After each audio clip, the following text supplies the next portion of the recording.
Alors on essaye encore, on va agrandir encore la zone de travail, donc plan de travail, outil plan de travail, je vais agrandir. Donc au fur et à mesure du travail, vous pouvez faire comme ça. Vous agrandissez. On peut aussi créer des calques en plus, masquer des calques, enfin, il y a plein de solutions.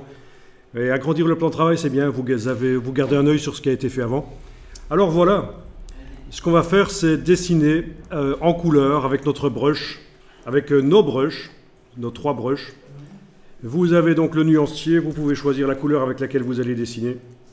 Et vous prenez le pinceau, vous choisissez la brush, vous tracez, et ça reste noir malgré que vous avez mis du rouge ici. Ou autre chose que du rouge. Alors voilà, pour pouvoir dessiner en couleur, il va falloir double-cliquer sur la forme pour faire apparaître ces options. Et il va falloir autoriser qu'il utilise la couleur. Donc qu'elle utilise la couleur, je double-clique sur la forme. Vous avez ici coloration.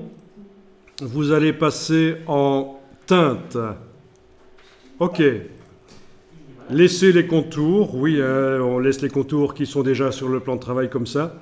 Et à partir de là, la couleur rouge, normalement, que j'ai... Voilà, elle est utilisée. Ah, c'est bien. Et je peux changer de couleur comme ça. Et aller tracer un superbe arbre belge. Ah tiens, au fait, il y a un petit problème là. Vous ne connaissez pas votre drapeau belge. Donc quand je vous dis que j'ai un problème, c'est que là j'ai choisi du noir. Et donc c'est bien dans la case de contour qu'on met la couleur, vous avez compris, parce que c'est une brush, c'est pas le remplissage. Donc je dessine, voilà. Et alors, est-ce que vous remarquez qu'il y a une différence entre le noir ici et le noir qui est là? Je vais vous dessiner une forme juste à côté, là, en noir. Voilà. Est-ce que vous remarquez la différence? Là, si je zoome, ça se voit que le noir avec lequel je viens de dessiner est plus clair. Alors voilà ce qui se passe. Apparemment, je devrais créer dans le nuancier ici un noir RVB. Nouvelle couleur. C'est un noir CMJN en fait, celui que j'ai utilisé et qui est gris foncé.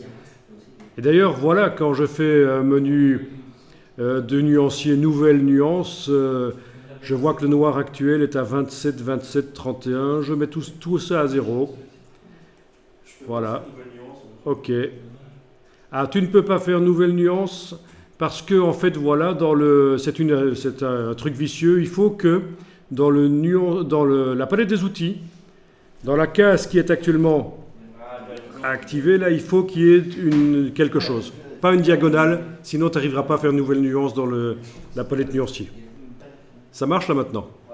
OK, donc on fait du noir 0. Et quand je trace... je vais retracer comme ça, voilà, ben on voit que c'est du noir plus foncé. Ça, c'est une erreur habituelle dans Illustrator. Si vous n'êtes pas attentif, vous allez faire des illustrations où vous allez parfois superposer du noir à du noir en pensant que ça va être uni, que ça ne va pas se voir, mais ce sera du gris foncé superposé à du noir. C'est vraiment très habituel comme problème dans Illustrator. Ce problème de noir qui n'est pas assez foncé, c'est le noir quadri. Voilà. Ça, c'est parce que le document là qu'on a créé, au tout départ, on l'avait créé sur le modèle impression. Puis on avait été modifié en RVB, mais ce n'était pas un document qui, au tout départ, était pour le web, par exemple. Là où il aurait contenu un vrai noir RVB. Donc faites gaffe à ça. Même là, quand on zoome, quand je zoome ici, ça se voit que le noir qui est à gauche est plus clair que celui qui est à droite. En tout cas, voilà, vous avez vu comment arriver à dessiner en couleur les branches. Je vais d'ailleurs supprimer ces trucs-là. Non, je vais agrandir le plan de travail, c'est mieux, pour quand même garder un souvenir de tout ce qu'on fait. D'ailleurs, vous devez le faire aussi. Gardez tout ce que vous faites. Là, avec la brush, on arrive donc à dessiner. Je vais d'abord cliquer avec la flèche noire à côté de tout. Voilà. Rien n'est sélectionné. Je prends la forme et avec la la brush, on arrive à dessiner en couleur. Ok, c'est parfait. Bon, ce que vous allez tester maintenant, vous allez tester ceci. Double-cliquer à nouveau sur la forme et passer en teinte et ombre.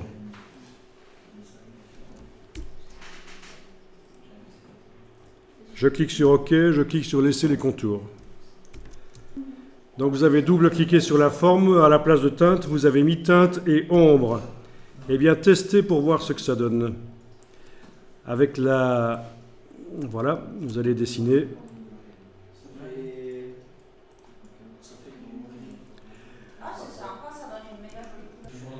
Alors, ce qui se passe, c'est que la coloration d'origine de la brush est prise en compte. Et en effet, quand vous modifiez un peu la couleur, voilà, ça vous fait du noir rougeâtre. Si je prends du rose, là, voilà, maintenant si je prends du bleu, ça va faire du noir bleuâtre. Du vert, ça devrait être un peu vert. Mais en fait, c'est pas génial, ça n'apporte pas grand-chose. Il faut savoir que ce sera intéressant quand votre brush présentera elle-même différentes nuances.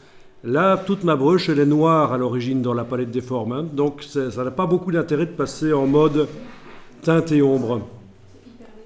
Je vais double-cliquer à nouveau sur elle, la faire passer en mode teinte, et c'est comme ça qu'elle sera le plus intéressante à utiliser, cette brush qui est totalement noire. Je choisis la couleur, je dessine, ça fait cette couleur-là, d'autres couleurs, etc.